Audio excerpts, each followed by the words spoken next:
안녕하세요. 포유한율연구소입니다. 오늘은 그 ESG 관련 그 분야이면서 탈산소 정책 그리고 그 친환경 정책과 관련해 가지고 태양광 산업이 이제 각광을 받고 있는데, 지금은 이제 대부분의 이제 투자자들은 태양광 전기를 생산하는 업체에 투자하는 것 같아요. 메타버스도 그와 비슷한 얘기를 제가 했는데, 그 메타버스 그 작품을 그 만들어내는 회사들보다 그 지원하는 회사가 오히려 그 안전하면서 기대 수익률이 높을 수 있다라는 얘기를 한 기억이 나거든요. 그 ESG 관련해서도 우리나라에서 한 3개 정도의 ETF 상품이 나와 있는 것을 제가 확인했는데, 그 대형 증권사에서 이제 운영하는 것 같아요. 근데 그 세 개 다 수익률이 마이너스더라고요. 근데 이유는 뭐 여러 가지겠지만, 뭐 주가가 내렸다라고 하면 뭐 대충 뭐 얼버무리면서 넘어갈 수 있겠지만은, 근데 제가 볼 적에는 투자에 실패한 거 아니냐, 무슨 얘기냐 하면, 그 태양광 발전을 하는 직접 하는 그 전기 생산 업체보다 오히려 그 자재, 그러니까 원자재를 태양광 산업을 지원하는 그런 기업에 투자해야 되지 않느냐라는 생각이 들거든요. 그 대표적인 게 구리, 이제 구리가 그 들어갈 수밖에 없죠. 또 뭐 전기 쪽은 구리가 핵심 또 부품이니까. 또 석영도 뭐 우리나라에서 일본은 유리라고도 표현하는데, 사실상 석영이 이제 주 재료인데, 유리가 생산되는 과정에, 그다음에 은도 이제 그 가격이 뭐 낮은 게 아니고, 그다음에 이제 알루미늄도 낮지 않잖아요. 또 폴리실리콘 같은 경우에는 일종의 이제 그 석유화학 제품이기는 하지만은, 또 이것도 지금 요 근래 그 위드 코로나 때문에 가격이 한 지난해보다 한 3배 정도 올라간 것 같아요. 그러니까 갑자기 수요는 급증하고 위드 코로나 정책으로.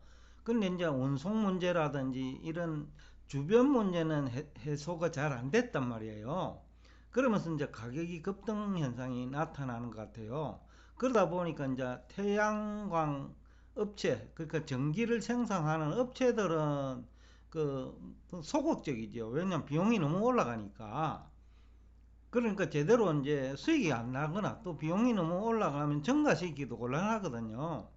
그런 문제가 또 있고, 여하튼 운송비용 증가 얘기는 여러분 다 아시니까 뭐 이어서 그만두기로 하고, 또 다른 핵심 원자재가 이제 석영인데, 이제 유리라고 국내에서는 얘기를 하는데, 결국 유리의 주요 재원이 그 원자재가 이제 석영인데, 이 석영은 품질이 차이가 많이 나요.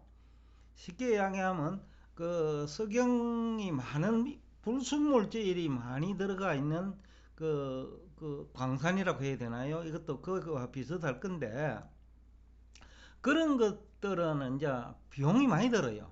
그래서 중국도 석영이 생산은 되는데, 이 순도가 높은 그 석영 제품은 미국에서 세계 전체 생산량의 45%를 생산하고 있기 때문에, 중국도 이 석영 가격이 올라가면 경쟁력을 잃는다는 게 일반적인 얘기거든요.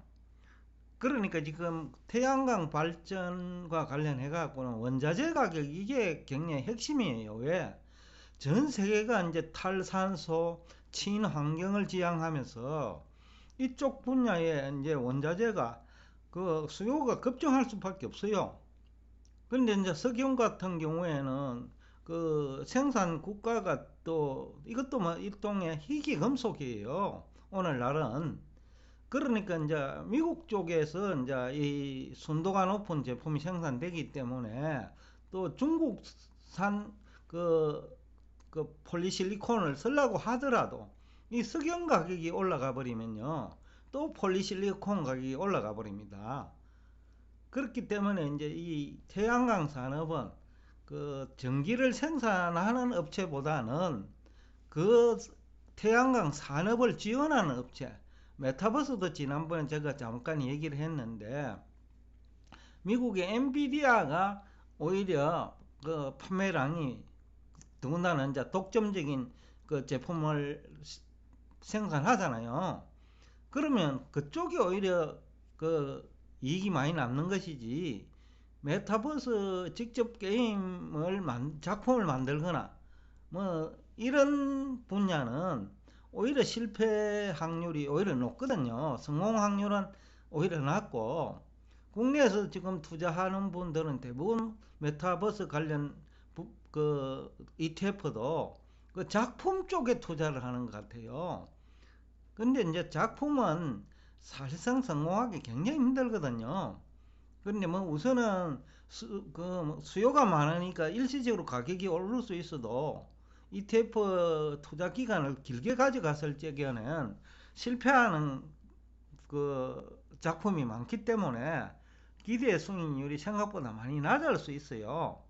그래서 이제 우리가 이제 투자 전략을 그러면 어떻게 가져가야 될 거냐라는 측면에서 보면, 포유 환율 연구소 입장에서는 오히려 그 산업을, 태양광 산업을 지원하고 메타버스 산업을 지원하는 그런 쪽에 투자를 해야 안전하다. 우선 첫째, 뭐 수익률은 두 번째 문제잖아요. 안전한 다음에 그 다음에 수익률이 높아야 그 안정성과 수익성이 동시에 이제 그 뒷받쳐 줘야 된다는 얘기입니다. 지금 저 얘기가 수익성만 추구하다 보면 그 드라마나 그 게임 내지는 작품 쪽에 투자를 하게 된다는 거죠. 근데 그 작품들은 그 5% 성공 확률이 없거든요. 그런데 안정성 측면, 그러니까 기술을 지원하는, 그 다음에 장비를 지원하는 반도체처럼요. 그런 쪽에 투자를 하면, 또 독점 기업이라면 더군다나 수익률도 아주 높을 거 아닙니까? 그런 쪽이 오히려 안전하지 않느냐라는 얘기를 지금 하고 있습니다.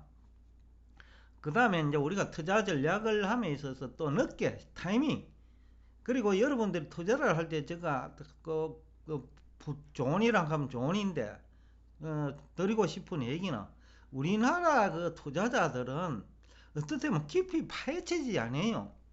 제가 항상 지적하는데 경제 패널들의 90%가 외운다는 거야.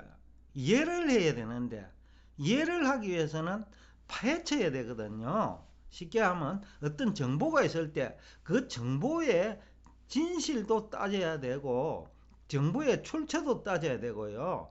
그 정보가 나온 시기도 따져야 되는 거예요. 그런데 우리나라 국민들이나 심지어는 패널들, 애널리스트들까지 따지지를 않아요. 그냥 이거 좋다고 하면 그냥 덩달아서 이거 좋다는 거예요.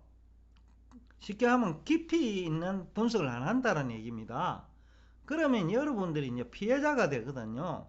어떤 회사에서 ETF 상품을 판매한다고 해갖고 그 분위기에 휩쓸려가 투자할 것이 아니라, 그 ETF 상품이 어떤 성격이고 그 작품을 만드는 데 투자하느냐, 아니면 그 작품이 만들어지도록 지원하는데 그 ETF 상품이 투자하는지를 따져야 된다는 얘기를 지금 하고 있습니다. 그래서 이제 태양광 산업, 뭐 지금은 이 태양광이라는 표현을 안 하고 ESG 관련 산업이라고 분위기에 편성하는 그런 상품들이 많이 나와 있어요.